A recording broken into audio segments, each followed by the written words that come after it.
వేడి వేడి అన్నంలో నెయ్యి వేసుకొని నువ్వుల కారం వేసుకొని దీంట్లో పచ్చి వెల్లిపాయలు, నువ్వులు, జీలకర్ర అన్నీ హెల్దీ ఐటమ్సే. ప్రతిదీ ముద్ద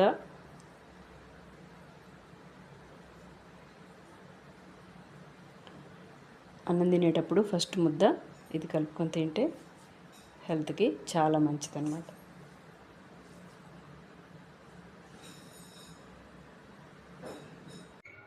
నమస్తే అండి. ఈరోజు నువ్వులతోటి కారం తయారు చేసి చూపించబోతున్నాను మీకు. ఈ నువ్వులు చాలా హెల్త్కి మంచిదండి. దీంతో కారం కొట్టి దీన్ని ఏదన్నా చక్కగా కారం కూరలో వేసుకున్నా కానీ ఫ్రై కూరల్లో బాగుంటుంది అన్నమాట.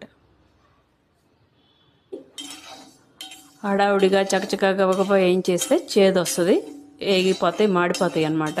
అట్లా కాకుండా మీడియం ఫ్లేమ్లో ఉంచి దోరగా వేయించాలి. చిటపట్లాడి సౌండ్ రావాలి, అప్పుడే చేదు రాకుండా ఉంటుంది.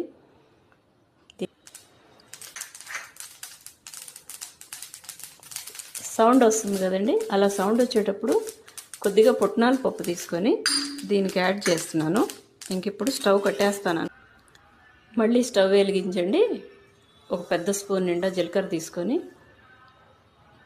జీలకర్ర వేసేసి ఇవి కూడా దోరగా వేయించాలండి.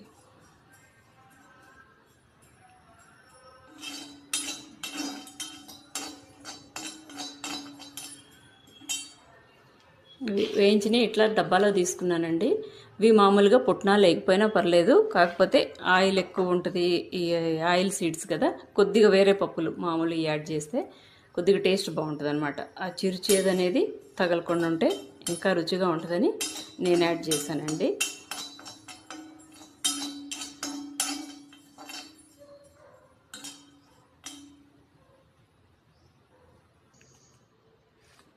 జీలకర్ర అట్లా వేగుతుండగానే ఇంకా అయిపోతుంది అనుకోగానే ఎండుమిరపకాయలు వేసేయాలండి. ఇవి కొలతలండి. కేజీ నువ్వులకి ఒక 200 గ్రాములు ఎండుమిరపకాయలు. ఆ కొలత ప్రకారం నేను యాడ్ చేసి ఉంచాను. జీలకర్ర ఇది ఒక పెద్ద స్పూన్ వేస్తే సరిపోతుంది. ఇప్పుడు నేను తీసుకుంది 100 గ్రాముల నువ్వులండి. నువ్వులకి ఒక పెద్ద స్పూన్ వేస్తే సరిపోద్ది. 4 కూడా అంతే, ఒక 2 స్పూన్లు వేసాను. దీనికి ఒక 2 వెల్లిపాయలు అవసరమవుతాయండి ఈ కొలతలకి. స్టవ్ ఆపేస్తున్నానండి ఈ వేడి మీద. మిరపకాయ ఇప్పుడు ఈ పప్పుల్ని గ్రైండ్ చేయబోతున్నానండి.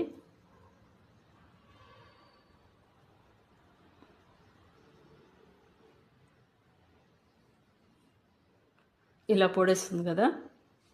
అచ్చం నువ్వులు అయితే బాగా అంత ఆయిలీగా ఉంటుందండి. అట్లా కాకుండా ఈ పుట్నాలు వేయటం వల్ల ఇలా వచ్చిందనమాట. ఇప్పుడు దీనికి వేయించిన జీలకర్ర, ఎండుమిరపకాయలు కలిపి మళ్ళీ గ్రైండ్ చేస్తాను. చేసిన తర్వాత చివరిలో వెల్లిపాయలు వేస్తున్నాను. ఇవి పొట్టున్నయే తీసుకున్నాను, ఎందుకంటే ఈ పొట్టు లేకపోతే బాగా తడితడిగా అనిపిస్తుందండి. కారము నిలవ ఉండదనమాట, బూజులాగా వస్తుంది. పొట్టున్న వెల్లిపాయలు మాత్రమే తీసుకోవాలి. ఇవి 2 వెల్లిపాయలండి. దీనికి సరిపడా ఉప్పు కూడా యాడ్ చేసి గ్రైండ్ చేయబోతున్నాను ఇప్పుడు.